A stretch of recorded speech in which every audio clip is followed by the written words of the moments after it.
Salam sejahtera pemirsa HCBN Indonesia dimanapun Anda berada. Senang sekali kita boleh bertemu kembali dalam acara pembacaan buku Bugar Selamanya. Dan pada saat ini kita sudah memasuki halaman ke-93 dengan judul Menghindari Lubang Busuk. Dan saya undang pemirsa di rumah untuk kita boleh sama-sama membuka Alkitab kita di dalam 2 Korintus 13 ayat 5. Ujilah dirimu sendiri, apakah kamu tetap tegak di dalam iman. Selidikilah dirimu, apakah kamu tidak yakin akan dirimu bahwa Kristus Yesus ada di dalam diri kamu? Sebab jika tidak demikian, kamu tidak tahan uji. Dan kita masuk dalam inti pembacaannya. Pasien-pasien berkata kepada saya, gigi saya patah dan saya bahkan tidak menyadari ada yang salah. Bagaimanakah hal itu bisa terjadi? Masalah itu dimulai dari hal yang kecil. Kerusakan dimulai pada gigi ketika plak bakteri melepaskan asam ke dalam email, menghancurkan email gigi. Setelah pembusukan melewati email, bagian gigi yang lebih lunak dirusak oleh asam bakteri dan lubang kecil telah dimulai. Lubang yang tampaknya kecil dari luar sebenarnya jauh lebih besar di bagian dalam. Gigi menjadi rusak karena pembusukan. Jika pembusukan masih tidak terdeteksi, email akan terkelupas dan meninggalkan lubang besar pada gigi Anda. Oleh karena itu, Anda perlu memeriksakan gigi secara rutin ke dokter gigi. Dokter gigi mempunyai cara untuk mendeteksi gigi berlubang dan ukurannya. Salah satunya dengan melakukan pemeriksaan gigi secara langsung. Dia dapat mengetahui apakah kemungkinan gigi berlubang itu lunak dan perlu ditambal. Sinar X juga dapat membantu mendeteksi lubang. Beberapa orang menganggap bintik hitam kecil di gigi mereka bukanlah alasan yang cukup besar untuk pergi ke dokter gigi karena belum terasa sakit. Mereka salah karena membiarkan titik kecil itu membodohi mereka. Setelah pembusukan menembus email, itu akan menyebar dengan cepat. Area yang busuk akan terus membesar dan mulai mempengaruhi saraf. Pada awalnya gigi mungkin sensitif terhadap dingin dan manis. Kemudian saat lubang semakin dekat ke syaraf, itu akan menjadi sensitif juga terhadap panas. Dan bisa memiliki masalah sensitivitas tanpa penyebab yang jelas. Akhirnya pembusukan akan mencapai saraf dan timbul rasa sakit yang parah. Dan bakteri akan merusak saraf dan tidak dapat diperbaiki lagi. Bakteri memasuki saraf ruang gigi dan gigi menjadi abses. Masalah ini dapat dicegah dengan mudah hanya dengan menambal gigi sebelum pembusukan mencapai saraf. Jika seorang menunggu terlalu lama dan membiarkan sarafnya menjadi rusak, dokter gigi harus mengangkat saraf dan semua bakteri dan mengisi ruang saraf dengan bahan tambalan gigi untuk mencegah abses. Iblis adalah perusak yang berusaha merusak hubungan kita dengan Yesus untuk menciptakan lubang busuk yang luas di antara kita. Yesus adalah pemulih. Dia bisa menghentikan pembusukan setan dalam kehidupan kita dan membawa kesembuhan bagi jiwa kita.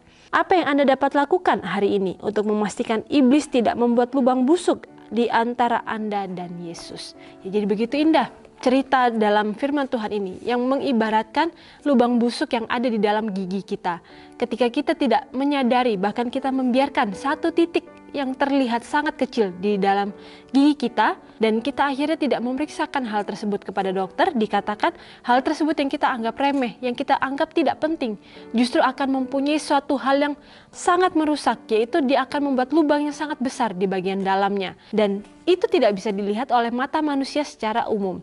Tetapi hal tersebut akan bisa dideteksi oleh dokter gigi dan juga sinar X-ray yang dapat melihat lubang tersebut. Jadi bagaimana di sini kita bisa sadari bahwa sama seperti dosa kita. Mungkin dosa itu di mata kita sangat kecil, mungkin kita hanya sekedar berbohong atau mungkin sekedar tidak melakukan satu hal yang benar di mata kita. Tetapi kita perlu sadari dari hal-hal tersebut yang kita anggap remeh, tetapi itu akhirnya akan menjadi sebuah hal yang besar di belakangnya nanti. Ketika kita tidak langsung memperbaiki hal tersebut, ketika kita tidak menyadari keganasan dari satu titik dari dosa tersebut, akhirnya itu akan membuat dosa-dosa yang lain dan akhirnya akan merusak setiap fungsi-fungsi dari hati dan pikiran kita. Jadi bagaimana di sini dikatakan bahwa iblis itu adalah perusak dari hubungan kita dengan Yesus dan ia akan berusaha memberikan satu titik itu dalam kehidupan kita yang mungkin akhirnya membuat kita menyepelekan dan tidak menyadari akan kehadiran dari si iblis tersebut dalam kehidupan kita dan kita menganggap remeh karena mungkin tidak terlihat sebagai suatu hal yang akan mematikan bagi kehidupan kita, tetapi dikatakan ketidakpedulian kita akan hal tersebut, ketidaksadaran kita akan hal tersebut itu bisa mengakibatkan sebuah kefatalan dan bahkan di sini dikatakan ketika gigi yang sudah mempunyai lubang yang sangat besar, maka dikatakan ia juga akan mengakibatkan abses, yaitu pembengkakan. Dan ketika ada terjadinya pembengkakan, tentu saja fungsi dari seluruh tubuh kita akan tidak baik, karena tentu saja kita akan merasakan kesakitan, kita akan merasakan tidak bisa mengunyah makanan dengan benar, dan akhirnya kita akan terpengaruh dari setiap aktivitas kita. Pasti saja kita tidak akan melakukan suatu hal dengan normal seperti kita sebelumnya. Jadi bagaimana di sini dikatakan bahwa sebuah lubang dalam gigi yang mungkin kita anggap remeh itu dikatakan bisa kita deteksi ketika kita mau untuk memeriksakan diri setiap beberapa waktu sekali kepada dokter, sehingga dokter bisa mengecek. Dan dikatakan ketika kita memeriksakan diri kita kepada dokter secara rutin, dikatakan dokterlah yang akan membuat kita menyadari pentingnya dari menjaga gigi kita itu, dan bagaimana ketika kita harus menambal gigi kita yang lubang itu sehingga tidak terjadi kerusakan yang lebih hebat lagi. Begitu pula dengan kita. Dari setiap dosa dan pelanggaran kita, hanya Yesus yang bisa mengingatkan kita akan setiap hal tersebut. Ketika kita mengabaikan untuk datang kepada Yesus, kita tidak menyadari bahwa itu adalah suatu hal yang penting yang harus kita lakukan, maka kita akan terbuai oleh siasat dan tipu muslihat yang setan berikan dalam kehidupan kita. Dan akhirnya setiap kerusakan itu akan menjadi sangat hebat di dalam kehidupan kita sendiri. Dan di sini juga dikatakan bahwa hanya Yesuslah yang bisa menghentikan pembusukan setan di dalam hidup kita dan memberikan kesembuhan bagi jiwa kita. Jadi bagaimana di sini dikatakan dengan jelas bahwa Yesus itulah bisa menjadi satu-satunya penyembuh bagi kita, dan ialah yang akan menghentikan pembusukan yang setan berikan dalam kehidupan kita ketika kita mau datang kepadanya. Kita mau memberikan segala keluh kesah kita, dan kita mau untuk mempunyai kehidupan yang baru, dan kita mau untuk mempunyai kehidupan yang gerakan yang baru, yaitu gerakan untuk menghentikan setiap hal yang setan bisa lakukan dalam kehidupan kita.